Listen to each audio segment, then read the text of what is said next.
उस वक्त में जो जिस रूप में वो पेश आए, विकार पागल हो गया, विकार गांडो छे जो बोल रहे थे, हर व्यक्ति की जबान पर ही था विकार के बारे में।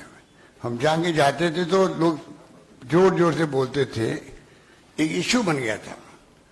उसको खत्म करने के लिए भी एक अभिनेता की तरह उन्होंने कहा मैं खुद विकार हूं। तो हमें कहना पड़ा अब हम नहीं कहेंगे, क्योंकि हम प्रधानमंत्री को पागल नहीं कह सकते। राहुल गांधी जी की मौजूदगी मुझे कहना पड़ा कि हमारे संस्कार नहीं है कि हम प्रधानमंत्री जी के बारे में कोई ऐसी बात बोलें। तो मुझे कहना पड़ा कि भाई विकार गांडो छे जो है छोड़ दो इसको, ये हमारा संस्कार है।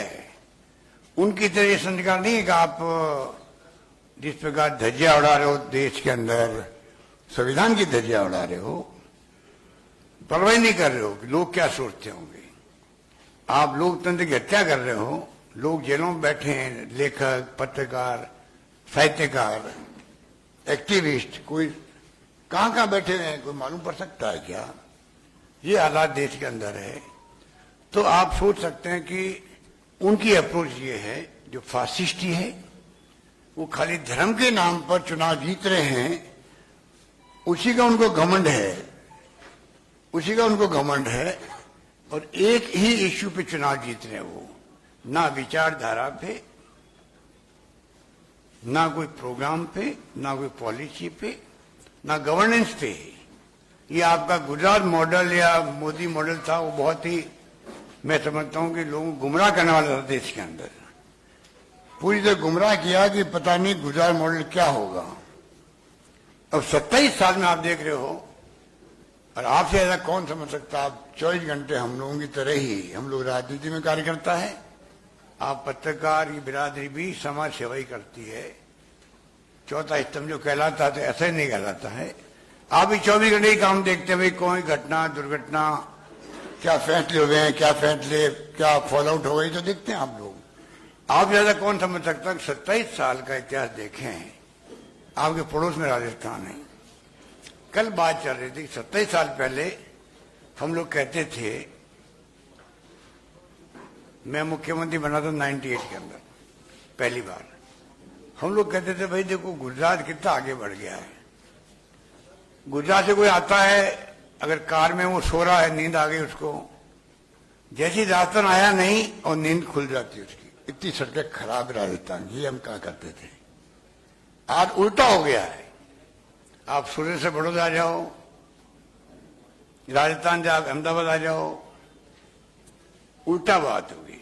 आज शानदार तरीके से राजस्थान की गवर्नेंस हो रही है, शानदार सड़कें, शानदार शिक्षा के क्षेत्र में बहुत प्रगति करी है। सारी जो प्रीमियर संस्थाएं देश की, पंडित नेहरू के जमाने की, IIT, IIM, एम्स सहित सभी राजस्थान के अंदर है। शिक्षा में, स्वास्थ्य के अंदर हमने पूरे मुल्क के अंदर नंबर 1 हम लोग हैं। आपको आश्चर्य होगा कि चिरंजीवी योजना हमने बनाई है, राइट टू हेल्थ का बिल ला रहे हैं हम लोग। सोशल सिक्योरिटी है, कोई रेवड़िया नहीं है। प्रधानमंत्री जी कहते हैं रेवड़िया है। आज हर इंसान को सोशल सिक्योरिटी चाहिए, विदेशों की तरह। आज हम लोग भी 21st सेंचुरी में पहुंच गए हैं। हमने पूरा इलाज IPD free, OPD free, 5 lakh नहीं 10 लाख बीमा कर दिया, पूरे प्रदेश वासियों को कर दिया, अमीर गरीब कोई नहीं। वो केंद्र की सरकार की स्कीम है, वो खाली 1/3 आबादी के लिए है खाली। वो SSCC का जो एक सर्वे किया हुआ, सोशियो इकोनॉमिक सर्वे, उन तक सीमित है वो। हमारी स्कीम सब पब्लिक के लिए है। हमारी स्कीम में 10 लाख का बीमा है। उसके अलावा भी अगर कोई परिवार में मान लीजिए 10 लाख में 4 लाख खर्च हो गए इलाज के अंदर, और के घर में तकलीफ आ गई, kidney transplant, liver transplant, organ transplant, 10 lakh लोगों या 15 लाख लोगों, सरकार उसके लिए अलग से पैसा देगी उस परिवार को, पूरा इलाज फ्री कर दे। ऐसा हिंदुस्तान में कहीं पे भी नहीं है, और शायद दुनिया में भी नहीं होगा। MRI free, CT scan free, दवाएं फ्री, टेस्ट फ्री, सब कुछ फ्री कर दिया हम लोगों ने। और ऑक्सीजन का बीमा साथ जोड़ दिया है। अगर एक्सीडेंट हो जाए, खुदा न खास्ता नहीं हो किसी का, तो 5 लाख का बीमा वो भी कर दिया है। एक्सीडेंट का मतलब खाली रोड एक्सीडेंट नहीं है, बरसात आ गई, डूब गए, बह गए, वो भी उसको 5 लाख का बीमा मिल रहा है। इस प्रकार मैं आपको एग्जाम्पल दे रहा हूं, ऐसी हमारी कई स्कीम हैं, वो तो मैं बैठ के नहीं बता पाऊंगा आपको, क्योंकि उसमें तो फिर घंटों ही लग जाते हैं। आपको मैं कोशिश करूंगा अगली बार आपको मैं कोई छोटी पुस्तक या लीफलेट बताऊं। आपकी नॉलेज होना चाहिए कि राजस्थान पड़ोस में राज्य है, शिक्षा में हमने क्या नवाचार किया। आपके यहां मैंने सुना 6000 स्कूलों को बंद कर दिया है। हमारी गवर्नमेंट जो बीजेपी की थी उसने भी यही काम किया। हमने आगे बार मर्ज किया उनको स्कूलों। गांव में स्कूल सुविधा मिलनी चाहिए। अंग्रेजी स्कूल हमने खोल लिया, आज वहां लॉटरी खोलनी पड़ती थी, भीड़ पड़ रही है एडमिशन के लिए। आप जानते हो इंग्लिश का आज 21st सेंचुरी मोबाइल के बारे में क्या महत्व है। हम भी बचपन में खिलाफ थे अंग्रेजी के, हम भी उसमें पीछे रह गए, पर आज जमाना बदल गया है। गांव के बच्चे इंग्लिश बोल रहे स्कूल के अंदर बचपन से ही। आप कल्पना करो 10-15 साल के बाद में कितना बड़ा इम्पैक्ट पड़ेगा। गांव के बच्चे बॉम्बे, दिल्ली, लंदन, अमेरिका जाएंगे तो कॉन्फिडेंस जाएंगे। तो कहने का मतलब ऐसे कई काम हमने किए हैं कि जो रघु शर्मा जी तो बोलते रहते हैं हर मीटिंग के अंदर, जगदीश भाई बोलते रहते हैं, मुझे कहने की आवश्यकता नहीं। पर मुझे दुख होता है कि आपके कोरोना आ गया। अब आप बताइए, मोदी जी के राज्य में जहां भारत सरकार प्राइम मिनिस्टर वो हैं, ऑक्सीजन की मारामारी पूरे मुल्क के अंदर थी। ये हमारे स्वास्थ्य मंत्री थे रघु शर्मा जी। हमने 500 वीडियो कॉन्फ्रेंसिंग करी है, मैंने 500 वीडियो कॉन्फ्रेंसिंग। उनमें 350 तो खाली कोरोना को लेके थी। पूरे प्रदेश के अंदर जुड़े हुए हैं, आईटी से गांव तक जुड़े हुए हैं। एक एक चीज को हमने पब्लिक से शेयर किया। प्रधानमंत्री जी ने भी उसको अप्रिशिएट किया हमारे एक्शन को वीडियो कॉन्फ्रेंसिंग के अंदर। आप सोच सकते हो, ऑक्सीजन की कमी नहीं आने दी हमने, लड़ झगड़ के लिए हमने 3 मंत्री को भेजा दिल्ली में, सब कुछ किया। दवाई हमने चार्टर्ड प्लेन से मंगाई बॉम्बे से, एक दिन देरी नहीं होनी चाहिए। 40-40 हजार रुपए के इंजेक्शन फ्री दिए। मॉडल बना भीलवाड़ा का, आपने सुना होगा, पूरे देश के अंदर उसका नाम हुआ। सब कुछ किया, पर हमें बड़ी आश्चर्य होता, दुख होता था कि आप गुजरात के अंदर, अहमदाबाद के अंदर, बंबई के अंदर, दिल्ली के अंदर बड़े बड़े उद्योगपतियों को भी बेड नहीं मिल पा रहा था, क्योंकि यहाँ पर ज्यादा हावी हो गया, प्राइवेट सेक्टर हावी हो गया। हमारे यहाँ पर पब्लिक सेक्टर भी है और प्राइवेट सेक्टर भी अलाउ है। तो कम से कम कंट्रोल में रहा। सारे इलाज हमने किए। पब्लिक सेक्टर के अस्पताल में कोई कमी नहीं दी। अस्पताल के डॉक्टर मांगने थक सकते हैं, हमने देते नहीं थका उनको जो उन्होंने जो भी कुछ मांगा था। और यहाँ देखते थे कि एम्बुलेंस खड़ी है, गाड़ियां खड़ी है, उसी के अंदर ड्रिप लग रहा है, पूरा भरा पड़ा था अहमदाबाद मेरे ख्याल से, ये सीन आ रहा था। इलाहाबाद के अंदर गंगा के घाट पे देखें आप क्या लाशों की स्थिति हुई। कहने का मतलब कि हर गवर्नेंस में हमारी सरकार देखिएगा आप, और इनको मौका मिला 27 साल का। उसके बाद में इनकी गवर्नेंस क्या है, पूरी कैबिनेट को इनको बदलना पड़ा 100%। इतिहास में कभी नहीं हुआ। इसका मतलब सबके सब निकम्मे थे, नाकारा थे, भ्रष्ट थे। तो आपने 3.5 साल रखा ही उन लोगों को, कितना नुकसान हुआ प्रदेश को। तो ये स्थिति में ये प्रदेश आपका चल रहा है, जो हम लोग महसूस करते हैं कि किस प्रकार से स्थिति बनी हुई है। लंपी बीमारी आई है, गुजरात भी उसमें ग्रसित है, 7-8 राज्य ग्रसित थे। हमने वहां 3 वीडियो कॉन्फ्रेंस मैंने खुद ने करी मुख्यमंत्री स्तर पर। हम लगे हुए हैं, केंद्र सरकार मांग कर रहे हैं, और मैं इस मौके पर आज पहली बार मांग करूंगा आपके सामने कि इसको जो है राष्ट्रीय आपदा के रूप में घोषित करो। क्योंकि गाय माता जो है उसकी जो जिस प्रकार वो तड़प के मरती है बीमारी के बाद में, कोई सोच नहीं सकता। बीमारी होने के बाद में उसको वैक्सीन नहीं लग सकता है। वैक्सीन पहले लगा हुआ तो वैक्सीन नहीं है हमारे देश के अंदर, दवाइयां नहीं हमारे देश के अंदर। अब जाके प्रयोग हो रहे, कब वैक्सीन आएगी मार्केट के अंदर। स्थिति बड़ी खराब है। और अगर फैलती गई तो कोरोना की तरह ये हमारी गायों को, गवर्नमेंट को भी तकलीफ देगी। तो अगर राष्ट्रीय आपदा घोषित करते तो राज्यों को भी, केंद्र को भी, जो स्टेट डिजास्टर फंड होता है उसमें से कुछ मदद मिलेगी और ज्यादा अच्छा काम हम लोग कर पाएंगे। ये मैं चाहता हूं। इस प्रकार से ये लंपी स्किन की बीमारी बहुत खतरनाक है और करीब 7 राज्यों में फैल चुकी है। राजस्थान में करीब 20 जिलों में फैल चुकी है। गुजरात में मैंने सुना कि बड़ी स्थिति खराब है यहाँ पे भी, इसको लेके भी। इसलिए मैंने आपको कहा कि बातें करने को बहुत सारी है, पर मेरा मानना आपसे यही है कि जिस प्रकार से कोरोना के अंदर भी इन्होंने देखिए न्याय नहीं किया पब्लिक के साथ में। कोरोना की वैक्सीन जो है बीजेपी दफ्तर में छिपा के रखी गई। बीजेपी दफ्तर सूरत के अंदर उसको डंप किया गया और सूरत से और बीजेपी दफ्तर से आप बांट रहे हो, उसमें भेदभाव होगा पार्टी के आधार पर, ये कभी होता है क्या? हमने वहां क्या किया? ये बेटा रघु शर्मा जी, हमने 2-3 बार बुलाई पॉलिटिकल पार्टी की मीटिंग, सबको बुलाया, बीजेपी, सीपीएम, सीपीआई, बीटीपी जो भी थे, बैठ के शुरू में चर्चा कर ली हम लोगों से, कोई हम सबको मिलकर लड़ना है इस कोरोना से, महामारी सबके लिए विश्व स्तर की महामारी है, ये किया हम लोगों ने। धर्म गुरुओं को बुलाया, उनको जोड़ा, एक्टिविस्ट को जोड़ा, एनजीओ को जोड़ा, पत्रकारों को जोड़ा और सबकी सहयोग से ऐसी फिजा बना दी हमने।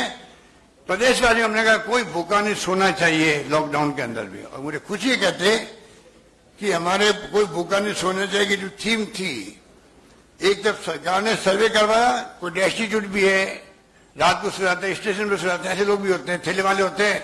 जब लॉकडाउन लगे ठेले वाला क्या करे, वो कहाँ भेजे सामान को, उन लोगों की लिस्ट अलग बनाई, सबको 5 बार किस्तों में पैसा भेजा हमने, 5,500 रुपये। और साथ में हमने ये जो आह्वान किया, आप मुझे खुशी कहते हुए, मेरे ख्याल गुजरात में ही कमी नहीं है दानदाताओं की और भामाशाहों की, ये तो आपका प्रदेश तो बरसों से जो है इतिहास गवाह है कि उद्योगीकरण के अंदर भी, भामाशाहों के अंदर भी, दानदाताओं में भी अच्छी अच्छी संस्थाएं यहाँ पर काम करे, किया होगा काम उन्होंने, मैं उनको धन्यवाद देना चाहता हूँ। हमारे यहाँ लोगों ने कमी नहीं रखी, आम लोगों ने भी रिस्क लेकर के लाइफ की, क्योंकि कोरोना ही था, कितने लोगों की डेथ हो गया बताइए। हमारे प्रेस साहब चले गए, कई लोग चले गए उस वक्त में, तो मैं समझता हूँ हमने इतनी शानदार प्रबंधन किया, उस रूप में कंट्रोल किया। यहाँ बिक रही है, अब बेच रहे हैं, बेच क्या रहे हैं, डिस्ट्रीब्यूट कर रहे हैं बीजेपी दफ्तर से, इसमें भेदभाव। और आपको शायद जानकारी बंबई में पकड़ा गए थे डिस्ट्रीब्यूट करते हुए इस प्रकार से, सरकार के अलावा, तो वहां की सरकार ने जांच करवाई तो मालूम पड़ा कि ये जो थाने में जाके उनको पकड़ा गया, तो मालूम पड़ा ये भी सुरक्षा ही हुई है बॉम्बे के अंदर। इसका मतलब बीजेपी ने ही काम किया, इसमें भेदभाव किया।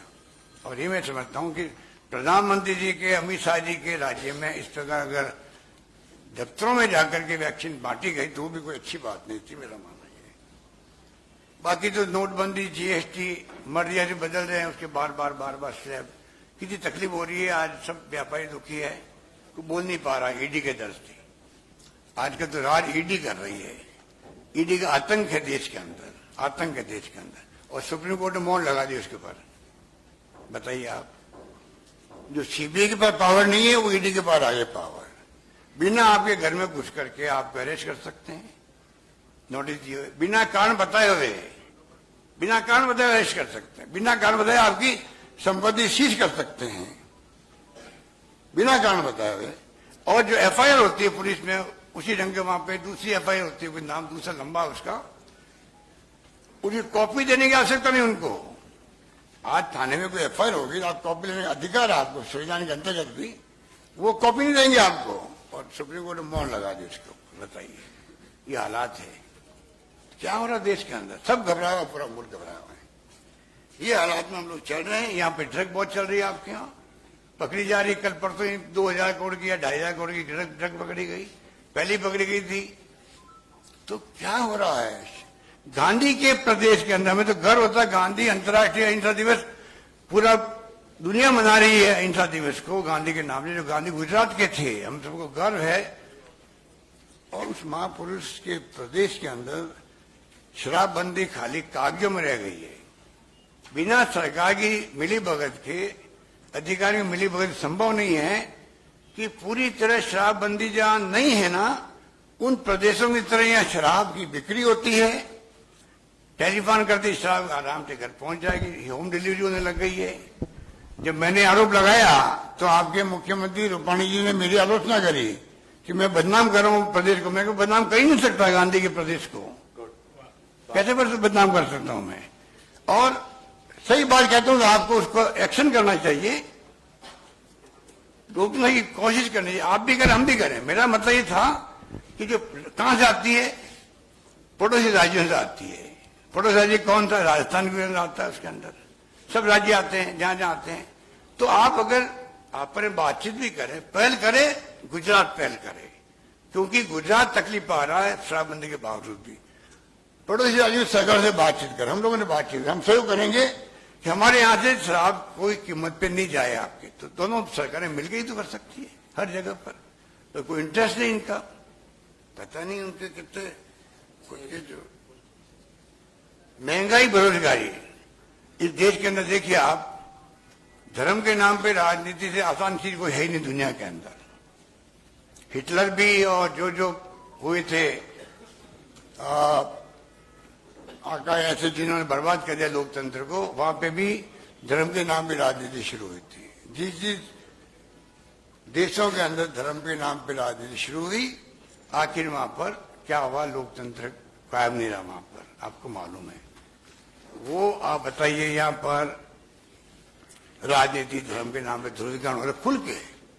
मतलब दुस्साहस देखिए आप, आरएसएस बीजेपी का दुस्साहस कहूंगा मैं।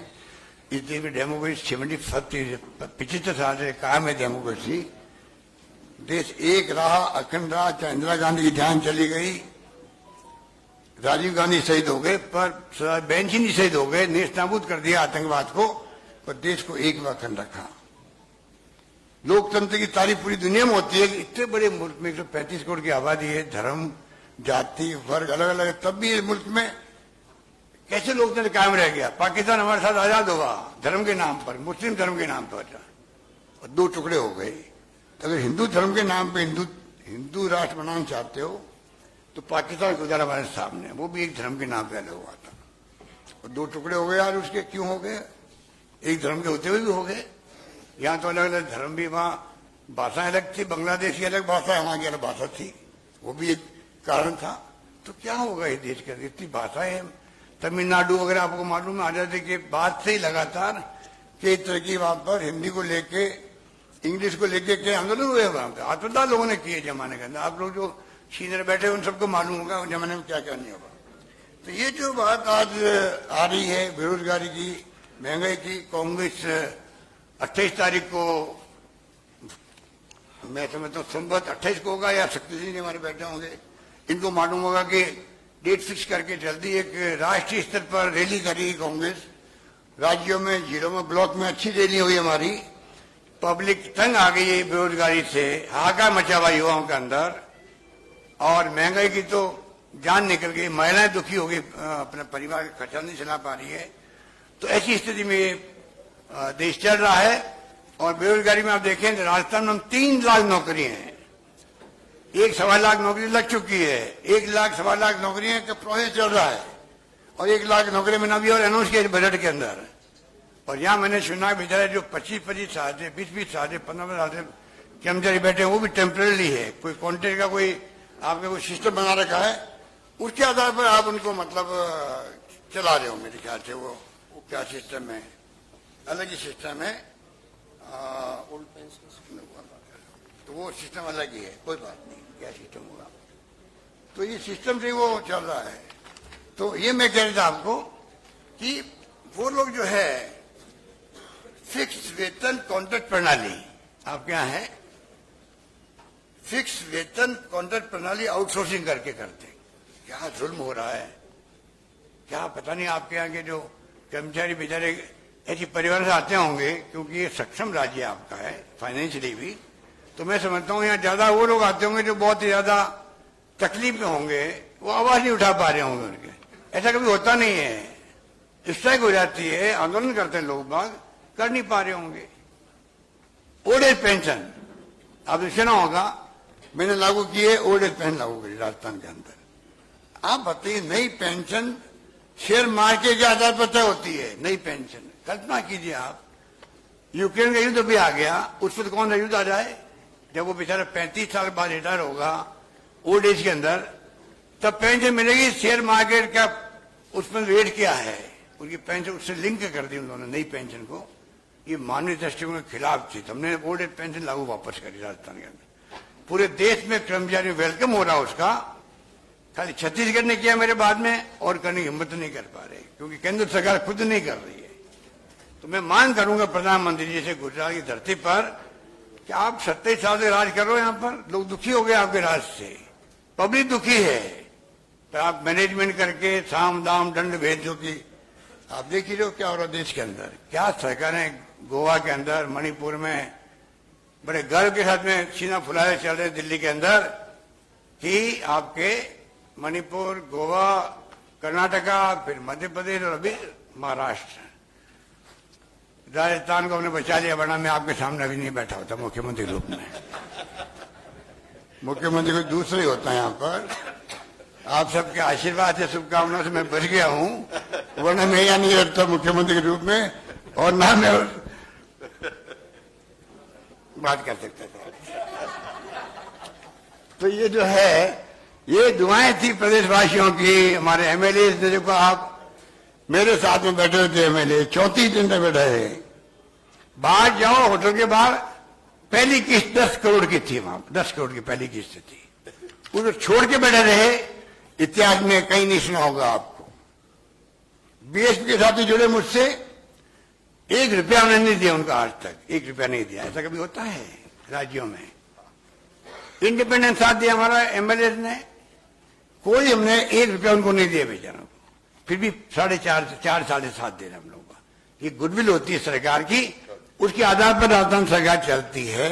यहां इतना नहीं है कि जीतने के बाद में आप तोड़ रहे हो कांग्रेस एमएलए को। ये गुजरात का मॉडल, गांधी का मॉडल होना चाहिए कि ये मॉडल कौन सा आ गया, मोदी का मॉडल कौन सा आ गया कि जीत गए आप, मेजोरिटी आपकी है, सरकार गिरने की कोई संभावना नहीं है, तब भी तोड़ करके आप चुनाव करवा रहे हो। 17 महीने 12 में ऐसे किया इन लोगों ने। राज्यसभा चुनाव में ऐसे करते हैं, चुनाव पोस्टपोन करवा देते हैं राज्यसभा के लोग। अभी हॉस्टल पूरी नहीं हुई हमारी, हम कैसे पूछ सकते हैं? मालूम है कि इनके साथ हमारे चुनाव पोस्टपोन हो गए थे राजस्थान के अंदर, क्योंकि हॉस्टल पूरी नहीं हुई थी यहाँ पर सत्यशील के चुनाव के। वही तो कह रहा हूं मैं, उसी की बात कर रहा हूं कि आप और भारत भाई के चुनाव में वो हॉस्टल रीडिंग पूरी उस वक्त हुई नहीं थी उनकी। वहां पे हमारे वेणुगोपाल थे। तो मैं आपको निवेदन करना चाहूंगा कि हालात बड़े गंभीर है, और उसी ढंग से हम लोग सोच रहे हैं कि क्या करें। और मैं उम्मीद करता हूं कि देश के जो हालात है उसको लेके तो आपको, हम सबको सोचना पड़ेगा कि किस रूप में हम लोग अप्रोच सकें आने वाले वक्त के अंदर, जिससे कि प्रदेश भी और देश भी लोकतंत्र कायम रहे। सर्वधर्म समभाव, लोकतंत्र की जो भावना है संविधान की, लोकतंत्र, समाजवाद, सर्वधर्म समभाव की, यही देश को एक व अखंड रख सकता है।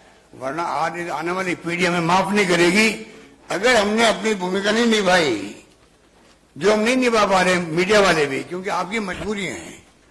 इस कोरोना में आप लोगों की तनख्वाहें कम हो गई होगी कई लोगों की, आप मेरे कई लोगों की नौकरी चली गई होगी, क्योंकि मालिकों पर इतना दबाव है ईडी का, सीबीआई, इनकम टैक्स का, कि आपके मालिक लोग, आपके मीडिया वाले जो मुझे ये कैच कर रहे हैं, नेशनल मीडिया वाले भी, इनके सबके मालिक डरे हुए हैं। इसलिए गोदी मीडिया नाम पड़ा, गोदी मीडिया। बताइए आप, तो ये क्या कर रहे हैं? तो मेहनत करते हैं, दिन भर रात भर मेहनत करते हैं, घूमते हैं फिरते हैं, तो भाई कोई हम पीछे नहीं रह जाना, इनमें कंपटीशन चलता रहता है। हमें ये बहुत धक्के लगाते रहते हैं, मौका लगता है भाई 1-2 मिनट की बाइट दे दो, आप इतनी मेहनत करते हैं। बाकी आप जानते हो कि मालिकों की स्थिति जो अलग है, उस पर आप क्या कर सकते हो। ये जालोर की घटना जो हुई है ना, वो बहुत ही, मैं समझता हूँ कि अभी मैंने 15 अगस्त के दिन कहा आप साथियों को कि देश के अंदर जो छुआछूत आदमी है देश के अंदर, ये मानवता पे कलंक है ये।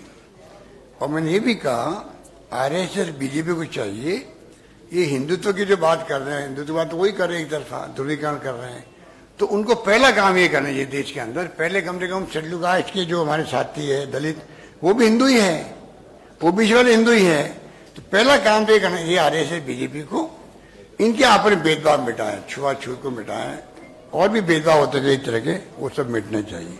तो हमारी सरकार की सोच ये जो मैं बोल रहा हूँ, अब जहां तक बात झालों की बात आई, एक टीचर जो था स्कूल का मालिक था, उसका पार्टनर भी ऑफिशियली अनऑफिशियली एक सल्लूकास का ही है।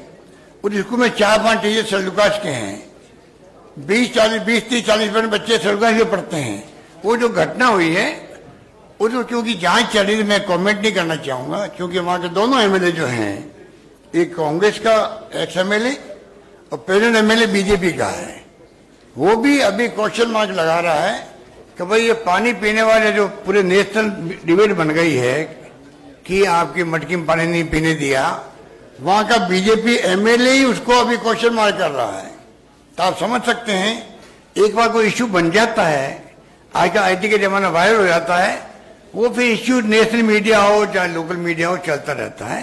अभी वहां डिबेट, हम कह सकते हैं आपको, कल मैंने आने के पहले एडीजी क्राइम होता है नंबर 1 पोस्ट पे, डीजी की तरह, वो सल्लूकास के खुद हैं, उनको मैंने फिर भेजा है, आप हकीकत कर मालूम करके आओ कि वास्तव में घटना क्या हुई, क्योंकि कई तरह कंफ्यूजन पैदा हो रहे हैं।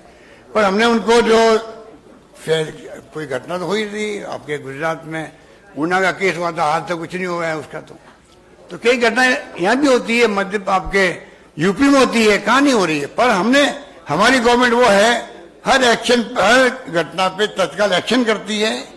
हमने कई रिफॉर्म किए पुलिस के अंदर, कुछ 300 दिन लगते थे जांच के अंदर, 50-55 दिन लगते हैं वहां पर।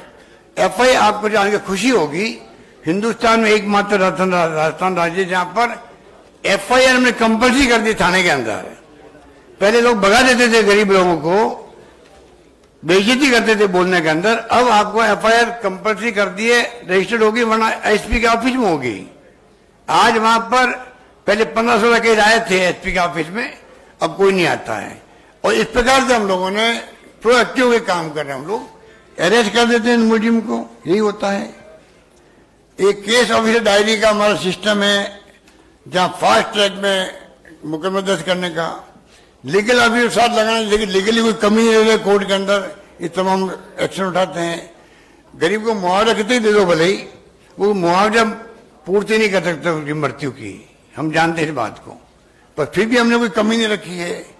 कांग्रेस प्रेसिडेंट ने, राहुल जी ने कहा इनको आप प्रदेश कांग्रेस कमेटी एक्स्ट्रा मदद करवा दीजिए, वो भी करवा दी गई है। तो हमारे वहां पे शांति बनी हुई है। एक मिनट ललित भाई, एक मिनट।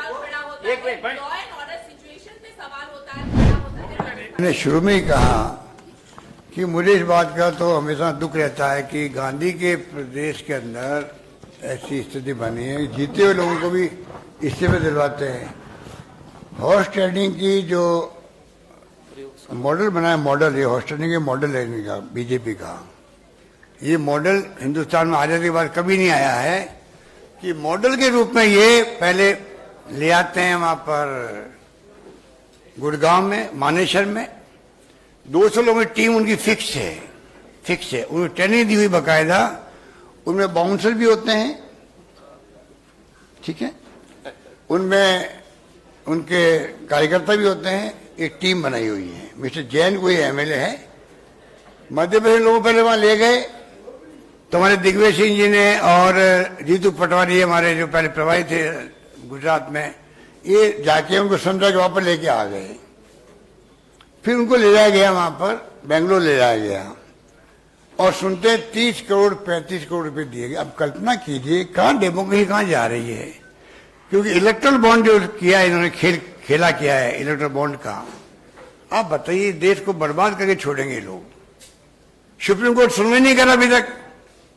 आज इलेक्ट्रल बॉन्ड जो है 98% पैसा जा रहा है बीजेपी के पास में, डरा के धमका करके जा रहा है पैसा, और बड़ी पार्टी के पास पैसा दे नहीं पा रहे हैं, घबरा के भाई ईडी हमारे घर पहुंच जाएगी। तो आप दोनों का जो फील्ड है इक्वल नहीं होगा, लेवल प्लेइंग फील्ड, तो आप डेमोक्रेसी में बताइए क्या होगा। आज वो स्थिति बन गई है। तो कुछ ऐसी घटनाएं हो रही है, कुछ ऐसी अप्रोच हो गई है, उसको पूरे देशवासियों को समझना पड़ेगा। इलेक्ट्रल बॉन्ड की बात कम नहीं है। पीएम केयर फंड, अरे पीएम रिलीफ फंड बना हुआ है आजादी के बाद से, सीएम रिलीफ फंड बना हुआ है मेरा, अब मैं अलग से सीएम केयर फंड बना लूं और इंडस्ट्री वालों में चंदा इकट्ठा करके मैं मेरी मर्जी से खर्च करूं, ये क्या भाई, कहाँ की समझदारी है? ट्रस्ट बना दिया 4-5 लोगों का। पीएम केयर फंड जो होता है उसके अंदर बाकायदा CNAG ऑडिट करता है उसका पैसा। पीएम केयर फंड का कोई ऑडिट नहीं कर सकता है, आके से नहीं पूछ सकते हो। तो ऐसी ही घटनाएं इकट्ठी इतनी हो गई कि आप भी क्या करो, आप लोग थक रहे हो, मुझे मालूम है। आपका मतलब कि साहित्यकार, लेखक, पत्रकार लिखते लिखते बेचारे जो है ना, जो खोजी पत्रकारिता करते हैं वो थक गए हैं कि कब तक करते जाएंगे यार, समझ में नहीं आता है। ऐसी स्थिति देश में बन गई है, क्या करोगे आप?